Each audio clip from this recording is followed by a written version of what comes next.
فإما ترين من البشر أحدا فقولي إني نذرت للرحمن صوما فلن أكلم اليوم إنسيا. மனிதர்களில் நீங்கள் யாரையாவது பார்த்தால் அப்போது நீங்கள் சொல்லுங்கள், நான் ரஹ்மான் ஆகிய அல்லாஹ்விற்கு நோன்பை நியமிதம் செய்துள்ளேன், ஆகையால் இன்றைக்கு நான் யாரிடத்திலும் பேச மாட்டேன் என்று நீங்கள் சொல்லுங்கள் என்று அல்லாஹ் கூறுகிறார். அன்பிற்குரிய அல்லாஹ்வின் நல்லடியார்களே, மரியம் சூராவின் 26வது வசனமாக இந்த அலைஹிஸ்ஸலாம் அவர்கள் தங்களது அருமையான குழந்தை ஈசா அலைஹிஸ்ஸலாம் அவர்களோடு கவலையற்றவர்களாக, மகிழ்ச்சியானவர்களாக, கண் குளிர்ச்சியானவர்களாக இருந்தார்கள். எனினும் எவ்வளவு நாட்களுக்கு தான் அங்கேயே தங்கியிருக்க முடியும்? ஒரு நாள் ஊருக்குள்ளே குழந்தையோடு வந்துதான் ஆக வேண்டும். அவ்வாறு வருகின்ற பொழுது எல்லோரும் கேட்பார்கள், அவர்களுக்கு என்ன பதில் சொல்வது, எப்படி பதில் சொல்வது என்ற ஒரு கவலை மரியம் அலைஹிஸ்ஸலாமுடைய மனதில் ஒரு ஓரத்தில் ஏற்பட்டது. அதற்கான வழியை தான் அல்லாஹ் தஆலா இந்த வசனத்தின் மூலமாக சொல்லி காட்டுகிறார். அதாவது தாங்கள் குழந்தையோடு ஊருக்குள்ளே செல்கின்ற பொழுது உங்களை யாராவது சந்தித்து இந்த குழந்தையை பற்றி விசாரித்தால் அப்போது நீங்கள் அவர்களுக்கு சைகை மூலமாக நீங்கள் உணர்த்துங்கள், நான் நோன்பு வைத்திருக்கிறேன், ஆகையால் இன்றைக்கு யாரிடத்திலும் பேச மாட்டேன் என்பதை நீங்கள் சைகை மூலமாக அவர்களுக்கு நீங்கள் தெரிவித்து விடுங்கள் என்று அல்லாஹ் தஆலா மரியம் அலைஹிஸ்ஸலாம் அவர்களுக்கு ஒரு வழி சொன்னார். அப்படி என்றால் குழந்தையை பற்றிய கேள்விக்கு மரியம் அலைஹிஸ்ஸலாம் அவர்கள் எந்த பதிலும் சொல்ல மாட்டார்கள். ஆனால் யார் பதில் சொல்வது என்ற ஒரு கேள்வி வருகிறது. அதற்கான விளக்கம் பின்னால் அடுத்த வசனத்திலே இன்ஷா அல்லாஹ் தொடர்ந்து வர இருக்கிறது. இந்த இடத்தில் நாம் கவனிக்க வேண்டிய விஷயம் என்னவென்றால், முன்புள்ள காலத்தில் நோன்பு வைத்தால்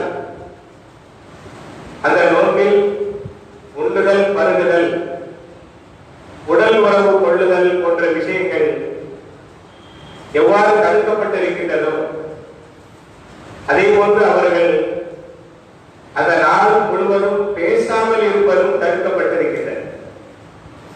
நோன்பு வைத்தால் அவர்கள் நோன்பு திறக்கின்ற வரை யாரிடத்திலும் பேசக்கூடாது என்ற ஒரு நிலைப்பாடு முன்னால் உள்ள ஷரியத்தில் காலத்தில் இருந்திருக்கின்றது. அதைத்தான் இந்த வசனம் சொல்லுகின்றது, இன்னி நதர்த்து லிர்ரஹ்மானி ஸௌமன் ஃபலன் உகல்லிமல் யௌம இன்சியா. நான் அல்லாஹ்வுக்கான நோன்பை நியமிதம் செய்து வைத்திருக்கிறேன். நோன்பாளி என்ற காரணத்தால் நோன்பின் விளைவின் அடிப்படையில், நோன்பின் சட்டத்தின் அடிப்படையில் நான் யாரிடத்திலும் பேசக்கூடாது. உங்கள் கேள்விக்கு என்னால் வாய் திறந்து பதில் சொல்ல முடியாது என்பதை நீங்கள் தெரிவித்து விடுங்கள் என்பதாக அல்லாஹ் அந்த வசனத்திலே சொல்கின்ற பொழுது அது நமக்கு உணர்த்துவது, நோன்பிலே பேசுவதும் கூடாது என்ற ஒரு சட்டம் அன்றைக்கு இருந்திருக்கிறது.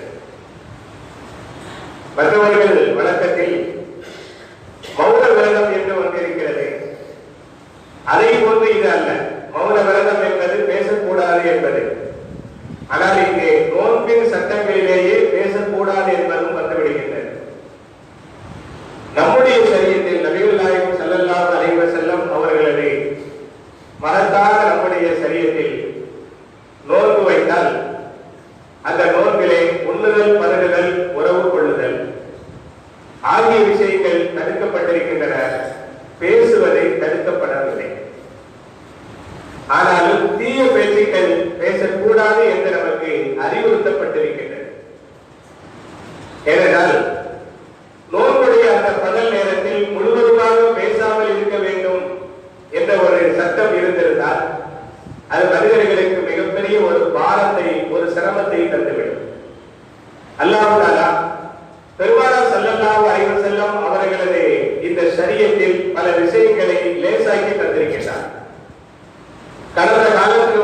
பெருமாளுடைய உம்மத்தார்களுக்கு எந்தெந்த விஷயங்கள் எல்லாம் சிரமமாக ஆக்கப்பட்டிருக்கிறவோ அந்த விஷயங்களை எல்லாம் நீக்கி அல்லாஹ் தஆலா நமக்கு லேசான பல சூழ்நிலைகளை உருவாக்கி தந்திருக்கிறார். நோன்பில் அல்லாஹ் நமக்கு லேசாக்கிய விஷயங்களில் ஒன்று நாம் நோன்பு வைத்துக் கொண்டு பேசலாம் என்பது. பேசக்கூடாது என்றிருந்தால் யாரும் எந்த தொழிலும் செய்ய முடியாத ஒரு நிலை ஏற்பட்டு மிகப்பெரிய ஒரு சிரமம் ஏற்பட்டிருக்கும்.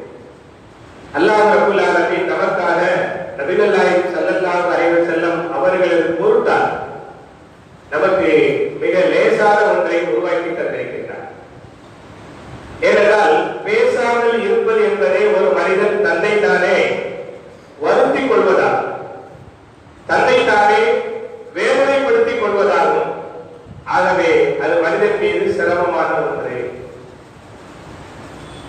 அல்லாஹ் தஆலா அதை நோன்பிலே நமக்கு நீக்கி லேசாக்கி தந்திருக்கிறார். எனவே ஒரு மனிதர் சத்தியம் செய்கிறார், உதாரணத்திற்கு நான் யாரிடத்திலும் பேசவே மாட்டேன் என்று ஒரு சத்தியம் செய்கிறார், அல்லது ஒரு நேமிதம் செய்கிறார். நான் இன்றைய நாள் முழுவதும் யார் நேமிதம் செய்திருக்கிறேன் என்று நேமிதம் செய்தாலோ சத்தியம் செய்தாலோ அது அவரது சக்திக்கு மீறிய ஒன்று, ஆகையால் அதை நிறைவேற்ற வேண்டிய அவசியம் இல்லை என்று நமக்கு மார்க்க அறிஞர்கள் எடுத்து கூறுகிறார்கள். பெருமானார் ஸல்லல்லாஹு அலைஹி வஸல்லம் அவர்களே சொன்னார்கள், லா நகர ஃபீமா லா யம்லிகுல் அப்து, மனிதனால் எது முடியாதோ அப்படிப்பட்ட ஒன்றில் நேமிதம் செய்வதும் கூடாது, அப்படிப்பட்ட ஒன்றிற்காக சத்தியம் செய்வதும் கூடாது என்று பெருமானார் ஸல்லல்லாஹு அலைஹி வஸல்லம் அவர்கள் கருத்துரைக்கின்றார்கள். இமாம் முஸ்லிம் ரஹ்மத்துல்லாஹி அலைஹி அவர்கள் இந்த ஹதீஸை பதிவு செய்திருக்கிறார்கள். மிஷ்காத் என்ற கிதாபில் 297வது பக்கத்தில் நாம் பார்க்கிறோம். உதாரணமாக ஒரு முறை நபிகள் நாயகம் ஸல்லல்லாஹு அலைஹி வஸல்லம் அவர்கள் பயான் செய்து கொண்டிருந்தார்கள், உரையாற்றிக் கொண்டிருந்தார்கள். அப்போது ஒரு மனிதர் வெளியே, பள்ளிவாசலுக்கு வெளியே வெயிலில் நின்று கொண்டே இருக்கின்றார். நபி அவர்கள் உரையாற்றிக் கொண்டிருக்கும் பொழுதே அந்த மனிதரை கவனிக்கிறார்கள். அவர் உள்ளே வரவும் இல்லை, இடம் இருக்கின்றது. வெளியே உட்காரவும் இல்லை, நிழலிலே அவர் ஒதுங்குவதும் இல்லை, வெயிலிலேயே நின்று கொண்டே இருக்கிறார். பெருமானார் ஸல்லல்லாஹு அலைஹி வஸல்லம் அவர்கள் உடனே சஹாபாக்களிடத்தில் அவரை பற்றி விசாரித்தார்கள். அவர் யார், எதற்காக வெளியில் வெயிலில் நின்று கொண்டே இருக்கிறார் என்று கேட்டார்கள். அப்போது அங்கிருந்த சஹாபாக்கள் சொன்னார்கள், அல்லாஹ்வுடைய தூதர் அவர்களே, அவர் பெயர் அபூ இஸ்ராயில். இவர் இன்றைக்கு ஒரு நேமிதம் செய்திருக்கிறார். அதாவது நோன்பு வைப்பேன், யாரிடமும் பேச மாட்டேன், நிற்பேன், உட்கார மாட்டேன், வெயிலில் தான் நிற்பேன், நிழலில் நிற்க மாட்டேன் என்று அவர் ஒரு நேமிதம் செய்திருக்கிறார். அந்த நேமிதத்திற்காக வேண்டி அவர் இப்படி வெளியிலே வெயிலிலே நின்று கொண்டே இருக்கிறார் என்று அவரை பற்றி தெரிந்த சஹாபாக்கள் பெருமானார் ஸல்லல்லாஹு அலைஹி வஸல்லம் அவர்களது கேள்விக்கு விளக்கம் சொன்னார்கள். அப்போது நபி ஸல்லல்லாஹு அலைஹி வஸல்லம் அவர்கள் சொன்னார்கள், அவரை முதலிலே உட்கார சொல்லுங்கள், வெயிலில் இருந்து நிழலிலே வாழ சொல்லுங்கள், அவரை எல்லோரிடத்திலும் பேச சொல்லுங்கள், ஆனால் அவரது நோன்பை மட்டும் முழுமைப்படுத்த சொல்லுங்கள் என்று நபிகள் நாயகம் ஸல்லல்லாஹு அலைஹி வஸல்லம் அவர்கள் பதில் கூறினார்கள் என்று இமாம் புகாரி ரஹ்மத்துல்லாஹி அலைஹி அவர்கள் அறிவிக்கிறார்கள். மிஷ்காத் என்ற கிதாபில் 297வது பக்கத்திலே நாம் பார்க்கிறோம். நிற்பது என்பது சிரமமான ஒன்று, வெயிலிலேயே இருப்பேன் என்பதும் சிரமமான ஒன்று, பேசவே மாட்டேன் என்பதும் சிரமமான ஒன்று. பேச மாட்டேன் என்ற ஒரு விஷயமே சிரமம் என்று பார்க்கும் பொழுது அவர் ஒன்றோடு இன்னும் தானே வருத்திக் கொள்கிறார். இப்படிப்பட்ட வருத்துதல் என்பது அல்லாஹ்வுக்கு தேவையில்லை. மனிதன் தன்னைத்தானே இப்படி வருத்திக் கொள்வது என்பது அல்லாஹ்விற்கு தேவையில்லை. எனவே அல்லாஹ் அடியார்கள் மீது கருணை காட்ட விரும்புகிறார். அடியார்கள் தங்கள் மீது பாரத்தை ஏற்படுத்திக் கொள்ள வேண்டாம் என்று நபிகள் நாயகம் ஸல்லல்லாஹு அலைஹி வஸல்லம் அவர்கள் எடுத்துச் சொன்னார்கள். உங்கள் மீது நீங்கள் பாரத்தை ஏற்படுத்தாதீர்கள். அல்லாஹ் அதை பாரமாக்கி விட்டால் பிறகு உங்களால் அதை சுமக்க முடியாமல் போய்விடும். அதனால் நீங்கள் உங்களால் முடியாத ஒரு பாரத்தை நீங்கள் ஏற்படுத்திக் கொள்ளாதீர்கள் என்று நபிகள் நாயகம் ஸல்லல்லாஹு அலைஹி வஸல்லம் அவர்கள் மற்ற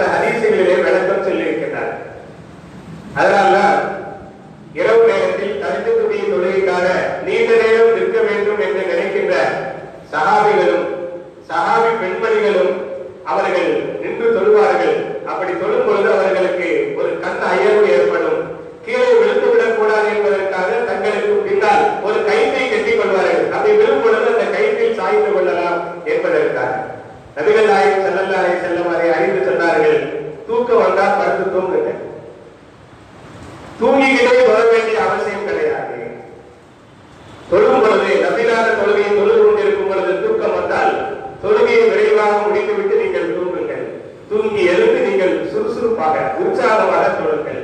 தூக்கமும் தொழுகையும் இரண்டும் சேர்ந்தால் இரண்டும் கெட்டு போய்விடும். அப்படி ஒரு சிரமத்தை எடுத்து நீங்கள் தொழ வேண்டிய அவசியம் இல்லை என்று பெருமானார் ஸல்லல்லாஹு அலைஹி வஸல்லம் அந்த தஹஜ்ஜுடைய தொழுகை விஷயத்திலேயே அவர்களுக்கு ஒரு இலகுவான வழிமுறையை உருவாக்கி தந்திருக்கின்றார்கள்.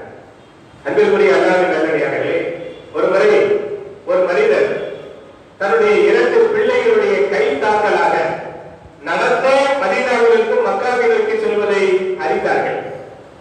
அப்போது பெருமானார் ஸல்லல்லாஹு அலைஹி வஸல்லம் அவர்கள் இந்த மனிதர் ஏன் இப்படி சிரமம் எடுத்துக் கொண்டு செல்கிறார் என்று கேட்க, அவர் மதீனாவில் இருந்து மக்காவிற்கு பைத்துல்லாவிற்கு நடந்தே வருவதாக நியமனம் செய்திருக்கிறார், அதனால்தான் இப்படி செல்கிறார், அவரால் நடக்க முடியவில்லை, எனவே தன் பிள்ளைகளுடைய கைத்தாங்களோடு செல்கிறார் என்று விளக்கம் சொன்னபோது நபி அவர்கள் சொன்னார்கள், முதலில் அவரை வாகனத்தில் ஏற செல்லுங்கள்,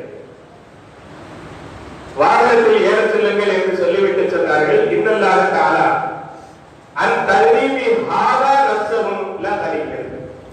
இந்த மனிதன் தன்னைத்தானே வருத்திக் கொள்வதை விட்டும் நிச்சயமாக அல்லாஹ் தேவையற்றவனாக இருக்கிறார்.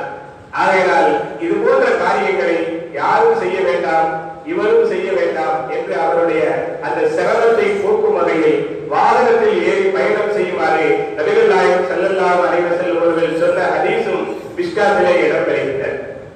அதனால்தான் நான் பேச மாட்டேன் என்று நியமனம் செய்திருக்கிறேன் என்றோ அல்லது சத்தியம் செய்திருக்கிறேன் என்றோ அப்துல்லா இப்னு மஸ்ஊத் அவர்களுக்கு தெரிய வருமையானால் அந்த மனிதரை அழைத்து பேசுங்கள் என்பதாக அவருக்கு கட்டளையிடுவார்கள் என்று அதுகாமல் குர்ஆன் என்ற கிதாபிலே இந்த ஆயத்தின் விளக்கத்திலே நாம் பார்க்கிறோம். அன்பிற்குரிய அல்லாஹ்வின் நல்லடியார்களே, ஆக நம்முடைய ஷரியத்தில் நோன்பு வைத்துக் கொண்டு பேசுவதற்கு தடை இல்லை. ஆனால் அதே நேரத்தில் நாம் தீய பேச்சுக்களை பேசிவிடக் கூடாது என்று நமக்கு அறிவுறுத்தப்பட்டிருக்கின்றன. பொய் பேசுவது, புறம் பேசுவது, போல் பேசுவது போன்ற அந்த தீய பேச்சுக்கள் நோன்பிலே இருக்கக்கூடாது என்று நமக்கு அறிவுரை சொல்லப்பட்டிருக்கிறது. நபிகள் நாயகம் ஸல்லல்லாஹு அலைஹி வஸல்லம் அவர்கள் சொன்னார்கள், மல்லம் யதா கௌல ஸூரி வல் அமல பிஹி ஃபலைஸ லில்லாஹி ஹாஜத்துன் ஃபீ ஐ யதா தஆமஹு வ ஷராபஹு. ஒரு மனிதன் நோன்பு வைத்துக் கொண்டு தீய செயல்களை விடவில்லை என்றால், தீய பேச்சுக்களை விடவில்லை என்றால் அவர் பசித்திருப்பதிலே அல்லாஹ்விற்கு எந்த தேவையும் கிடையாது. அதாவது அவருடைய நோன்பு அல்லாஹ்வுக்கு அவசியம் இல்லை என்று நபிகள் நாயகம் ஸல்லல்லாஹு அலைஹி வஸல்லம் அவர்கள் கூறுகிறார்கள். இது ஒரு அறிவுரையை போன்ற ஒன்று. நாம் பொய் பேசுவதாலோ, புறம் பேசுவதாலோ, போல் பேசுவதாலோ நோன்பு முடியாது என்றாலும் கூட நோன்பினுடைய மாண்பை அது கருத்து விடுகிறது.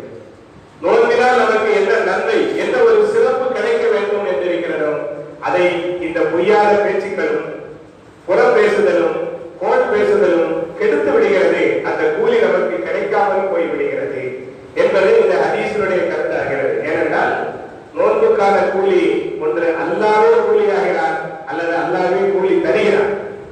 அவரே கூலி நேரடியாக தருகின்றார் அல்லது அவரே தன்னை கூலியாக தருகின்றார் என்ற உயர்ந்த ஒரு சிறப்பு நோன்புக்கு இருக்கும் பொழுது அந்த நோன்பை நாம் அதனுடைய புனிதம் குறையாமல் நோக்க வேண்டும். அப்படி புனிதம் குறையாமல் பாதுகாக்க வேண்டும் என்றால் நம்முடைய நாவடக்கம் என்பது அங்கு மிக அவசியம் என்பதை இந்த ஹதீஸ் நமக்கு எடுத்துக் கூறுகின்றது. அன்பிற்குரிய அல்லாஹ்வின் நல்லடியார்களே, இந்த விளக்கத்தின் அடிப்படையில் பார்க்கும் பொழுது மௌன விரதம் என்பதும் அல்லது மௌனமான நேமினம் என்பதும் இஸ்லாத்தில் கிடையாது என்றாலும் பயனற்ற பேச்சுக்களில் இருந்து நாம் விலகி இருக்க வேண்டும் என்பதாக நமக்கு எடுத்துக் கூறப்பட்டிருக்கிறது. பயனற்ற பேச்சுக்கள் தான் இங்கு பேசப்படுகிறது என்று தெரிந்தால் அந்த இடத்திற்கு நாம் செல்வதை விட தனியாக அமர்ந்திருப்பது, மௌனமாக இருப்பது மிகச் சிறந்தது. ஒரு இடத்தில் தீய பேச்சுக்கள் தான் பேசப்படுகிறது, நாம் அங்கிருந்தால் நாமும் அதில் ஈடுபட்டுவோம் என்று தெரிந்திருந்தால் அந்த சமயம் விட்டு விலகி இருந்து நாம் தனித்திருப்பதும் மௌனமாக இருப்பதும் மிக சிறப்பிற்குரியது. மௌனத்தின் மீது நேமினம் கிடையாது. ஆனால் நாம் நம்மை பாதுகாத்துக் கொள்வதற்காக, தீய பேச்சுக்களிலிருந்து நம்மை காப்பாற்றிக் கொள்வதற்காக தனிமைதான் சரி என்றால் அப்பொழுது தனித்திருக்கலாம், மௌனம்தான் சரி என்றால் அப்பொழுது நாம் மௌனமாக இருக்கலாம். அது வரவேற்கத்தக்க விரும்பத்தக்க ஒன்றாக இருக்கிறது. அபூபக்கர் ரலியல்லாஹு அன்ஹு அவர்கள் ஒரு முறை தனித்து அமர்ந்திருந்தார்கள். அப்போது அந்த வழியாக வந்த ஒரு சஹாபி கேட்டார்கள், பெரிய ஒரு சஹாபியான அபூபக்கர் ரலியல்லாஹு அன்ஹு யாரிடமும் சேராமல் தனியாக அமர்ந்திருப்பதை பார்த்தவுடன் மா ஹாதிஹில் வஹ்தா, ஏன் இந்த தனிமை என்பதாக கேட்டார்கள். அதற்கு அபூபக்கர் ரலியல்லாஹு அன்ஹு அவர்கள் சொன்னார்கள், அல்லாஹ்வுடைய தூதர் ஸல்லல்லாஹு அலைஹி வஸல்லம் அவர்கள் சொல்ல நான் கேட்டிருக்கிறேன், அல் வஹ்தத்து கைரும் மின் ஜலீஸி ஸூஇ, ஒரு கெட்ட நண்பனோடு சேர்ந்து அமர்ந்திருப்பதை விட தனிமையாக இருப்பது மிக சிறப்பிற்குரியது. வல் ஜலீஸு ஸாலிஹ் கைரும் மினல் வஹ்தா, அதே நேரத்தில் நல்ல நண்பன் கிடைத்தால் அவனோடு சேர்ந்திருப்பதாகிறது சிறந்தது தனிமையில் அமர்வதை விட.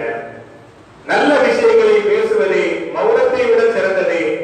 தீய விஷயங்களை பேசாமல் விலகி இருப்பது, தீய விஷயங்களை விட மௌனம் சிறந்தது. நல்லதை பேச வாய்ப்பு இருந்தால் மௌனமாக இருப்பதை விட்டுவிட்டு பேச வேண்டும். நல்லதை பேசும்போது நன்மை நாம் பகிர்ந்து கொள்கிறோம், அதனால் நன்மை, பேசுவதால் நன்மை கிடைக்கிறது, அதை கேட்பதால் நன்மை கிடைக்கிறது. நல்லதை பேசும் சூழல் இல்லை என்றால் பேசுவதை விட மௌனமாக இருப்பதே சிறப்பிற்குரியது என்று நபிகள் நாயகம் ஸல்லல்லாஹு அலைஹி வஸல்லம் அவர்கள் சொன்னதை நான் கேட்டிருக்கிறேன். அதனால் நான் இந்த தனிமையை தேர்ந்தெடுத்தேன். அந்த தனிமையில் மௌனத்தை கொண்டு நான் அதனை அழகுபடுத்திக் கொண்டிருக்கிறேன் என்று அபூபக்கர் ரலியல்லாஹு அன்ஹு அவர்கள் கூறிய ஹதீஸை நாம் மிஷ்காத் என்ற கிதாபில் நாவடக்கம் என்ற தலைப்பின் கீழே பார்க்கிறோம். அன்பிற்குரிய அல்லாஹ்வின் நல்லடியார்களே, இந்த இடத்தில் நமக்கு ஒரு கேள்வி என்னவென்று சொன்னால், மரியம் அலைஹிஸ்ஸலாம் அவர்கள் குழந்தையை கையில் எடுத்துக்கொண்டு ஊருக்குள்ளே வரும் பொழுது 4 பேர்கள் 4 விதமாக கேட்பார்கள். அப்படி கேட்பவர்களுக்கு வாயிலிருந்து மரியம் அலைஹிஸ்ஸலாம் அவர்கள் பதில் சொல்லி இருக்கலாமே. அல்லாஹ்வுடைய உத்தரவின் பிரகாரம் வாயிலிருந்து அந்த குழந்தைக்கான கேள்விக்கான பதிலை அவர்கள் வெளிப்படையாக சொல்லி இருக்கலாமே. அல்லாஹ் ஏன் மௌனமாக இருக்க சொல்கிறார் மரியம் அலைஹிஸ்ஸலாம் அவர்களை அப்படிங்கிற ஒரு கேள்வி நமக்கு வருகிறது. அந்த கேள்விக்கான பதில் என்னவென்றால், கேள்வி கேட்கின்றவர்கள், மரியமிடத்திலே கேள்வி கேட்க போகின்றவர்கள் ஏற்கனவே தன்னுடைய உள்ளத்தில் மரியம் அலைஹிஸ்ஸலாம் அவர்களை பற்றிய தவறான ஒரு சிந்தனையை வைத்துக் கொண்டுதான் அந்த கேள்வியை கேட்கப் போகிறார்கள்.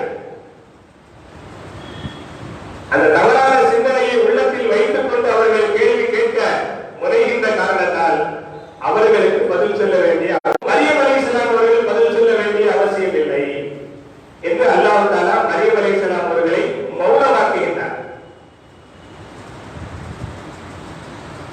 ஏனென்றால் அந்த அடுத்து வருகின்ற அந்த வார்த்தைகளுடைய கோர்வையை நாம் பார்க்கும் பொழுது, விபச்சாரத்தின் மூலமாக இப்படி ஒரு குழந்தையை நீங்கள் பெற்றுவிட்டீர்களே, விபச்சாரம் செய்வதற்கு உங்களுக்கு எப்படி துணிவு வந்தது? அதைத்தான் கேட்கப் போகிறார்கள். லகது ஜீத்தி ஷையன் ஃபரியா, ஒரு அவதூறான ஒரு காரியத்தை நீ செய்து விட்டாய். உன்னுடைய தந்தை இப்படிப்பட்டவர் அல்ல, ஒரு தாய் அப்படிப்பட்டவர் அல்ல, நீ எப்படி இந்த காரியத்தில் ஈடுபட்டாய் என்று உள்ளத்தில் விபச்சாரத்தின் வழியாக தவறான நடத்தையின் மூலமாக தான் இந்த குழந்தையை பெற்று வந்திருக்கிறார் என்ற எண்ணத்தை நிரப்பிவிட்டு பொழுது நாவால் குழந்தையை பற்றி கேட்கப் போகிறார்கள் என்றால் அவர்கள் மரியமை இழிவுபடுத்துகின்றார்கள். யார் இழிவுபடுத்துகின்றாரோ அவர் சிந்தனையால் மடையராக இருக்கிறார். மடையனுக்கு பதில் சொல்ல வேண்டிய அவசியம் இல்லை. அல்லாமா ஜாருல்லாஹ் ஸமக்ஷரி ரஹ்மத்துல்லாஹி அலைஹி அவர்கள் மிக மூத்த தஃசீருடைய அறிஞர்களில் ஒருவர் இந்த ஆயத்திற்கு அவர்கள் விளக்கம் சொல்லுகின்ற பொழுது, அன்ன சுகூத அலி ஸஃபீஹி வாஜிபுன், மடையர்களுக்கு பதில் சொல்வதை விட்டும் மௌனமாக இருப்பது கடமை என்கிறார்கள். மனத்தனமாக கேள்வி கேட்பவர்களுக்கு பதில் சொல்வதை விட்டும் மௌனமாக இருப்பது மிக கடமை என்று அவர்கள் இந்த ஆயத்தின் பின்னணியை வைத்து சொல்லுகிறார்கள். சில சமயங்களில் சிலருடைய கேள்விக்கு நாம் பதில் சொல்வது கிடையாது. நம்மை போன்ற மார்க்க அறிஞர்கள் பதில் சொல்வது கிடையாது. பதில் சொல்வது கிடையாது என்றால் பதில் சொல்ல தெரியாது என்பதல்ல, இந்த வரையறைக்கெல்லாம் பதில் சொல்ல வேண்டிய அவசியம் இல்லை என்ற காரணத்தால் மௌனமாகி விடுகிறார்கள். அப்படி மௌனமாகுவதற்கு இது போன்ற அறிஞர்களுடைய அறிவுரைகளை அடிப்படையாக இருக்கிறது. இந்த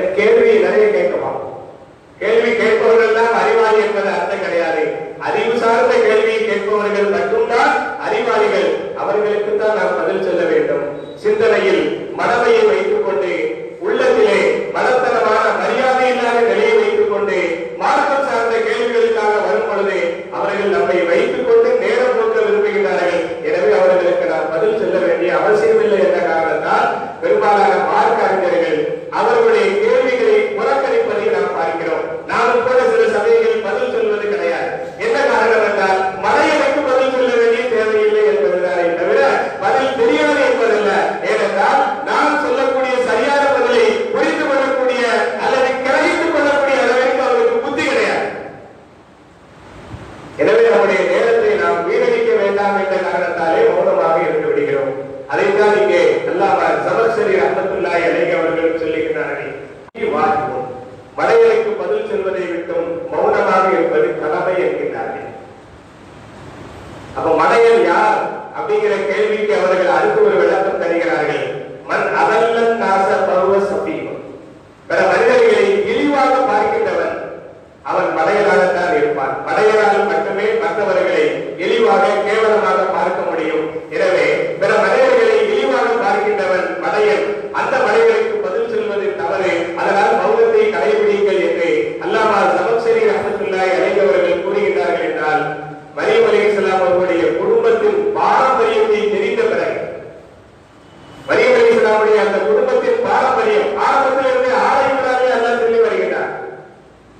அப்பேற்பட்ட பாரம்பரியம் மிக்க மரியமின் தந்தை இம்ரான் சாலிகான மனிதர். மரியமுடைய தாயார் அண்ணா இறை நெருக்கம் பெற்ற இறைநேசம் செல்வர்கள் வழிமாறுகளில் ஒருவராக இருந்தவர்கள். அந்த இருவருக்கும் பிறந்த பாரம்பரியமான குடும்பத்தில் வந்த மரியம் சாதாரண குழந்தை அல்ல. அல்லாமே குருவரை அருள்மறையில் சொல்லிவிட்டார், நீங்கள் விரும்புகின்ற ஆண் குழந்தை நான் கொடுத்த இந்த பெண் குழந்தைக்கு நிகராக முடியாது. ஆண் பெண் என்ற வேதனை உலகத்தில் இருக்கலாம், ஆண் பெண் என்ற பாகுபாடுகளை நீங்கள் உருவாக்கலாம், அது எப்படியே இருந்துட்டு போகட்டும். ஆனால் நான் உங்களுக்கு கொடுத்த மரியம் இந்த பெண் குழந்தைக்கு நிகராக எந்த ஆண் குழந்தையும் கிடையாது என்று அல்லாமே வர்ணித்து பாராட்டி சொல்கின்ற அளவிற்கு பாக்கியம் பெற்ற மரியம் அலைஹிஸ்ஸலாம் அவர்கள் மரியம் சக்கரியா அலைஹிஸ்ஸலாமுடைய கையில் வளரும் பொழுது அல்லாஹ்வுடைய நேசராகவே வளர்ந்தார்கள். அதனால் அல்லாஹ் நேரடியாக உணவை இறக்கினார். அண்ணா லக்கிஹாதா, இந்த உணவுகள் எல்லாம் எங்கிருந்து வந்தது என்று சக்கரியா அலைஹிஸ்ஸலாம் அவர்கள் ஆச்சரியப்பட்டு கேட்ட பொழுது காலத்துவம் மீதித்தில்லா, இது அல்லாஹ்விடமிருந்தே நேரடியாக வந்தது என்று மரியம் சொல்லுகின்ற அளவிற்கு ஒரு பெரிய சிறப்பையும் பாக்கியத்தையும் பெற்றவர்களை தவறான சிந்தனையை மனதில் வைத்து நாம் இருக்கிறது என்பதற்காக என்ன வேண்டுமானாலும் கேட்கலாம் என்று அவர்கள் வார்த்தைகளை அள்ளி வீசுவார்கள். அதனால் அவர்களுக்கு நீங்கள் பதில் சொல்ல வேண்டாம் என்று அல்லாஹ் ரப்பல் ஆலமீன் மரியம் அலைஹிஸ்ஸலாம் அவர்களை அந்த ஒரு காரணத்திற்காகவே மௌனமாக்கி விட்டார் என்று அறிஞர்கள் அவருக்கு விளக்கம் தருகிறார். அன்பிற்குரிய அல்லாஹ்வின் நல்லடியார்களே, அப்போ கேள்விக்கு பதில் சொல்ல வேண்டும் இல்லையா? மரியம் பதில் சொல்லல, மௌனமாகி விட்டார்கள். ஆனால் கேள்விக்கு பதில் சொல்லாமலே இருந்து விட்டால் அந்த குழந்தையை பற்றிய மகத்துவம் தெரியாமல் போய்விடும். அதற்கு யார் பதில் சொல்வது? அல்லாஹ் தஆலா அங்கே குழந்தையவே பேச வைக்கிறார். பேசக்கூடிய மரியமை பேசாமல் செய்துவிட்டு பேச முடியாத குழந்தை அல்லாஹ் தஆலா பேச வைக்கிறார். எதற்காக பேச வைத்தார்? அதுவும் ஒரு கேள்வியாக வருகிறது. பேசக்கூடிய மரியமை பேசவே முடியாத குழந்தையை ஈசா அலைஹிஸ்ஸலாம் அவர்களை அல்லாஹ் பேச வைக்கிறார். எதற்காக பேச வைக்கிறார்? அந்த குழந்தையை பேச வைப்பதன் மூலமாக நான் ஆற்றல் மிக்கவர், என்னால் எல்லாம் செய்ய முடியும் என்று அல்லாஹ் வெளிப்படுத்துவது இரண்டாவது விஷயம். ஆனா முதல் விஷயம் என்ன தெரியுமா? மரியம் என்னுடைய நெருக்கம் பெற்ற இறை அடியார். அவருடைய கண்ணியத்திற்கு யாரும் களங்கம் ஏற்படுத்துவதை என்னால் பார்த்து கொண்டு சும்மா இருக்க முடியாது.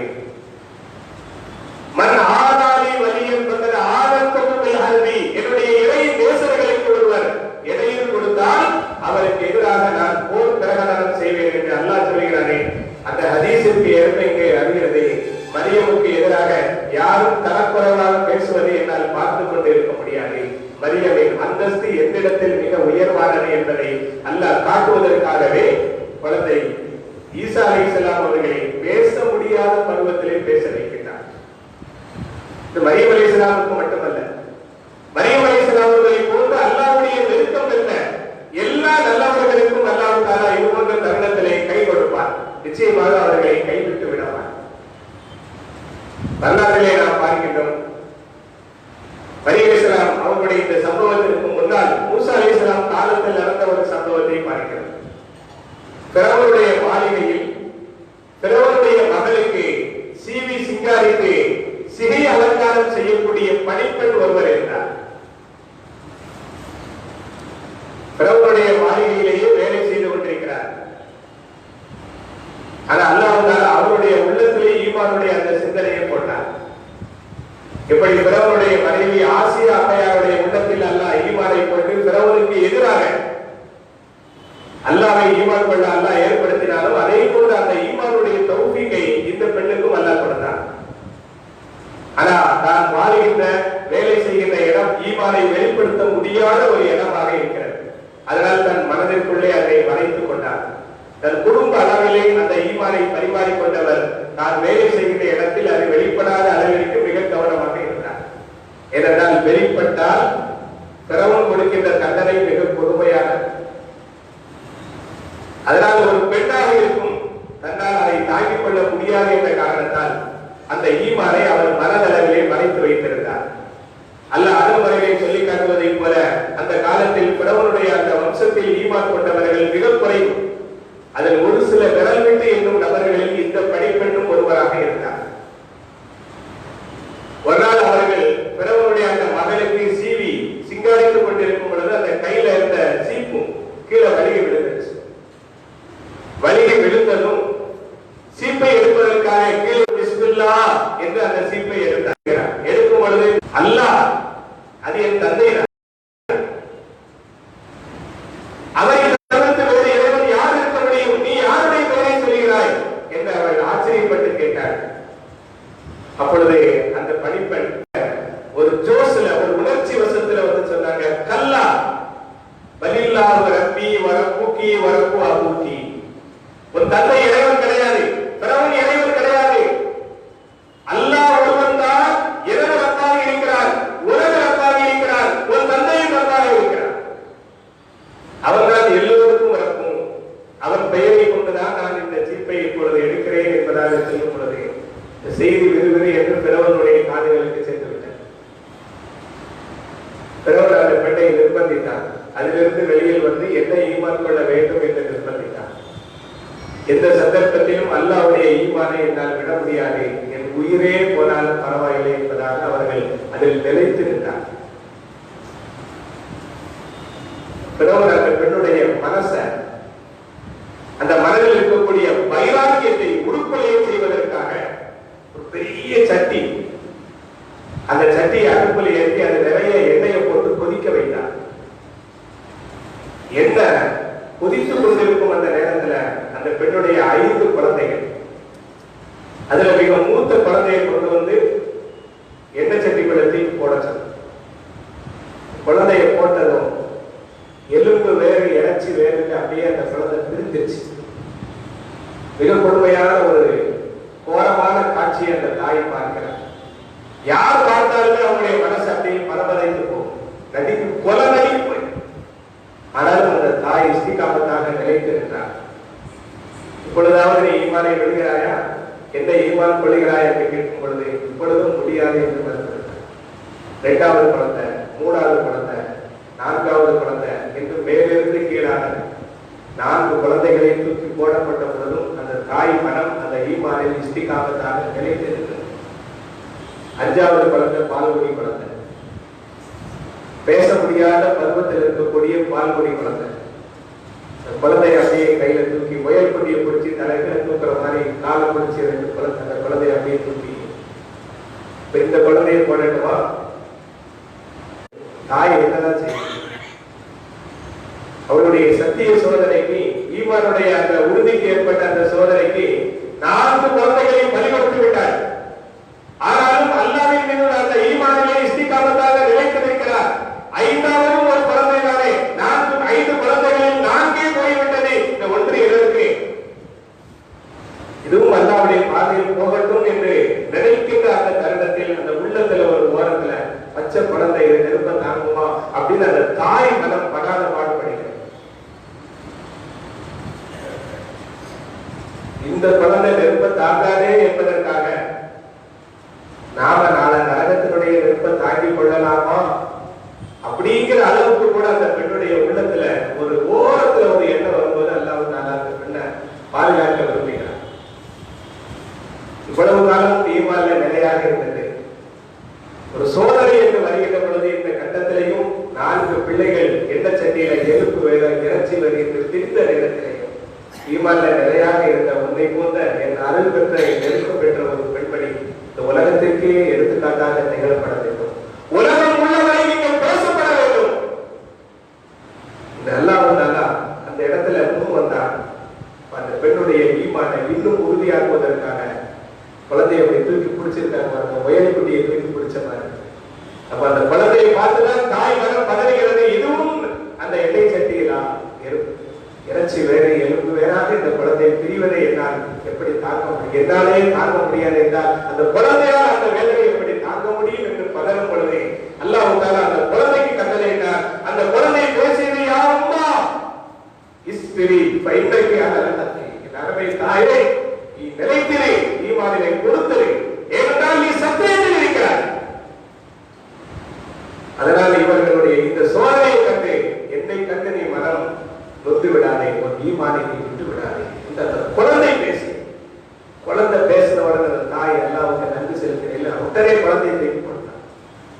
இந்த குழந்தையும் எறும்பு வேறாக இறைச்சி வேறாக பிரிந்தது. இந்த தாயினுடைய ஈமான பறிக்கத்தான் 5 குழந்தையும் போட்டான். அப்ப அசல் தண்டனை இவருக்கு தான் கொடுக்கணும். பிறகு இந்த பெண்ணையும் தூக்கி போட சொன்ன. அப்ப அந்த தாய் கேட்டுக்கொண்டாரா, ஒரே ஒரு வேண்டுகோள், இவ்வளவு காலம் உன் வீட்டுல நான் விசுவாசமா இருந்திருக்கேன், அதுக்காக ஒரு வேண்டுகோள், என்னையும் எண்ணெய் சட்டியில போட்டு என் எலும்புகளும் இறைச்சிகளும் பிரிந்த பிறகு அந்த எலும்புகள் எல்லாம் என் பிள்ளைகளுடைய என்னுடைய ஒட்டுமொத்தமான எலும்பையும் எடுத்து ஒரே இடத்தில் அடக்கம் செய்ய வேண்டும். தாயும் பிள்ளையும் ஒன்றாகவே நாங்கள் ஈமானில் நிலைத்திருந்தோம், மரணத்திலும் நிலைத்திருந்தோம், கபரிலும் நிலைத்திருப்போம், இணைத்திருப்போம் என்ற அந்த நிலை அந்த தாய் கேட்டுக் கொண்டார். கடுமனம் படைத்த அந்த பிறவர் அந்த ஒரு வேண்டுகோளை ஏற்றுக்கொண்டார். அந்த தாயும் அந்த இடத்தில் ஷஹீதாகிறார். 5 குழந்தைகளும் ஒரு தாயும் ஈமானுக்காக வேண்டி தங்களை தியாகம் செய்த அந்த வரலாறு பெருமானார் ஸல்லல்லாஹு அலைஹி வஸல்லம் அவருடைய ஹதீஸின் வழியாக நமக்கு நிரூபிக்கப்பட்டிருக்கிறது. நபிகள் நாயகம் ஸல்லல்லாஹு அலைஹி வஸல்லம் அவர்கள் மேராஜுடைய பயணம் மேற்கொண்ட அந்த தருணத்தில் ஜிப்ரீல் அலைஹிஸ்ஸலாம் அவர்கள் சொர்க்கத்தின் பாதையின் பக்கமாக அழைத்து செல்லும் பொழுது ஒரு இடத்திலே மிக அற்புதமான வாசனை வெளிப்பட்டுக் கொண்டிருந்த கமலும் கஸ்தூரியை விட அற்புதமான வாசம் கொண்ட ஒரு இடத்தை கடக்கும் பொழுது நபிகள் நாயகம் ஸல்லல்லாஹு அலைஹி வஸல்லம் ஒரு கணம் அப்படி இருந்திருந்தார். என்ன ரம்மியமான மனசுக்கு உகந்த ஒரு வாசனை. இந்த வாசனை எங்கிருந்து வருகிறது என்று அவர்கள் கேட்கும் பொழுது ஜிப்ரீல் அலைஹிஸ்ஸலாம் அவர்கள் சொன்னார்களா, இந்த வாசனை அந்த பெண்மணி மாஷிதா என்ற சிகை அலங்காரி, அவளும் அவளது 5 பிள்ளைகளும் ஈமானுக்காக செய்த அந்த தியாகம் என்ற ஷஹாதத், அதன் அடிப்படையில் வருகின்ற வாசம் தான் இங்கே கமழ்ந்து கொண்டிருக்கிறது என்று ஜிப்ரீல் அலைஹிஸ்ஸலாம் அவர்கள் பதில் சொன்னதாக பெருமானார் ஸல்லல்லாஹு அலைஹி வஸல்லம் அவர்கள் சொன்னார்கள்.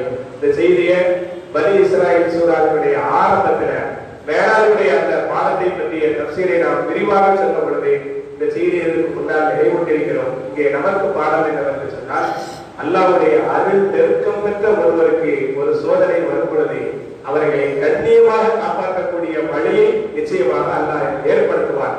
கராமத் என்ற சக்கையை அங்கே வெளிப்படுத்துவார். அதன் மூலமாக அவர்கள் மாண்பை பெறுவார்கள்.